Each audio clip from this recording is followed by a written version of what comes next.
Hey everybody, welcome to week 6. This is the week that we focus on getting you ready for your upcoming midterm exams. But first, a few topics I'd like to touch base on. Number 1, I've heard there's been some grumbling in class about the amount of work that you need to do in this class. So I just wanted to share with you that on average, faculty expect students to spend 2 to 3 hours outside of class working on subjects for every hour that they spend in class. So that means this is a 2-hour class, so I would expect that you're spending 4 to 6 hours a week outside of class working on this. Now, for this class, it really doesn't usually take that amount of time to get all of your work done. I would say for most of you it takes 2 to 3 hours. You start out with the reading. That probably takes you half an hour, a little more. You read the threaded discussion, you post your post, then you come back later and post a couple of more responses to classmates. You meet with your teammate and do that project and submit it. You do the regular assignment for the class and then submit it, and you take the quiz. Probably for most of you that takes about 3 to 4 hours. So just wanted to make you aware that that's the expectation faculty have. And if you're not putting significant time in for all of your other classes, then I'm a little concerned because you need to be. One of the things that students often do is they say, if I don't have homework, I don't have any work to do for this class, but it's not true. Faculty are expecting that you are reviewing your notes, that you are reading any text that you have, that you are studying daily for their class. So just know that that's an expectation of college that's quite different from high school, and I just want to make sure all of you were aware of that. Second, on Friday, I sent you all an email. I met with the IT specialist who helps with Brightspace, and my gradebook is now completely accurate. And I understand what the mistake was that I was making that was keeping it from being accurate. So I hope you've had a chance to look at your grades for the class. If you have any questions, shoot me an email. I'm glad to answer those. This has raised the issue of makeup work. Some of you have missed assignments, and you've asked me, can you make those up? What's challenging in this class is that there are a couple of things that it doesn't work for you to make up. For example, the threaded discussion. That starts with a prompt that I've provided.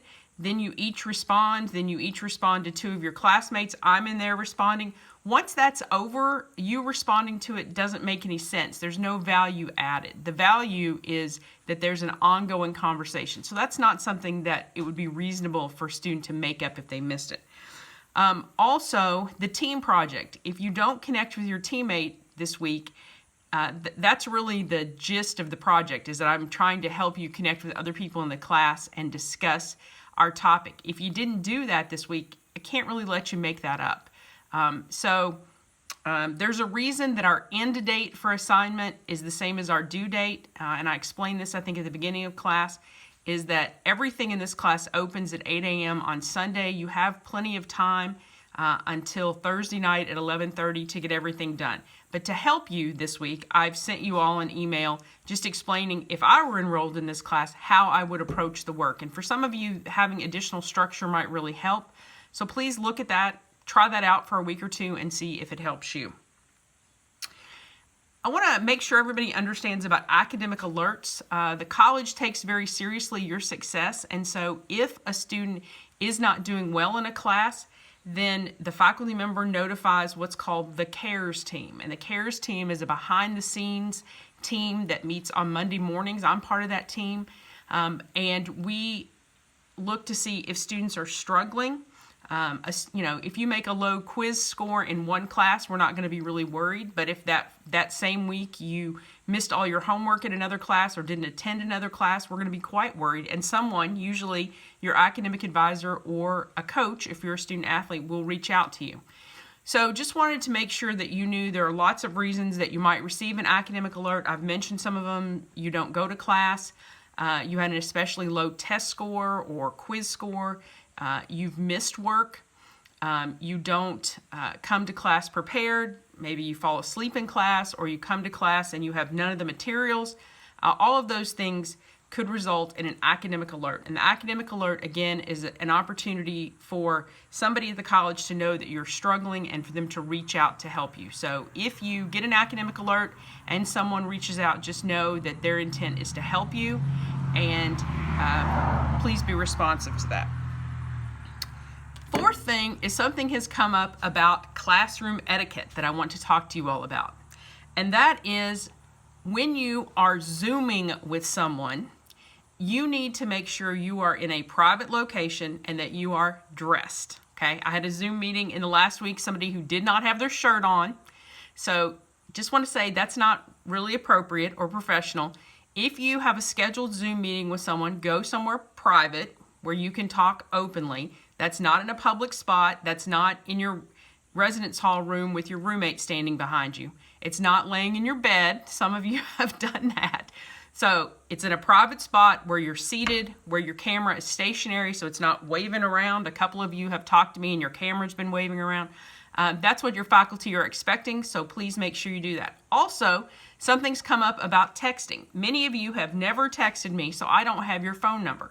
I've asked several times for this. When a faculty member is asked once, that's enough. If I've asked twice, gosh, that's quite a bit. So if you have not texted me yet with your contact information, do that today, okay? So just shoot me a text, tell me who it is, I'll save you in my contact, and then that way I will know who you are when you text me and I can get right back to you. Speaking of texting, texting has given us the illusion that people are 100% available to us 100% of the time, and that's not really true.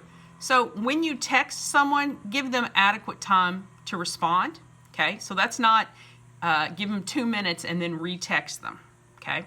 Text somebody if you have a question or an issue, give them time to respond. If they haven't responded in an hour or two, okay, then maybe you can reach back out if it's really urgent, okay? And many things are not urgent, they're just important, and if it's important to you, it's important to me, but giving me a little time to respond is a nice courtesy. All right, last up, I want to bring up the co-curricular assignment. Last week, I made this assignment that you needed to attend one co-curricular activity.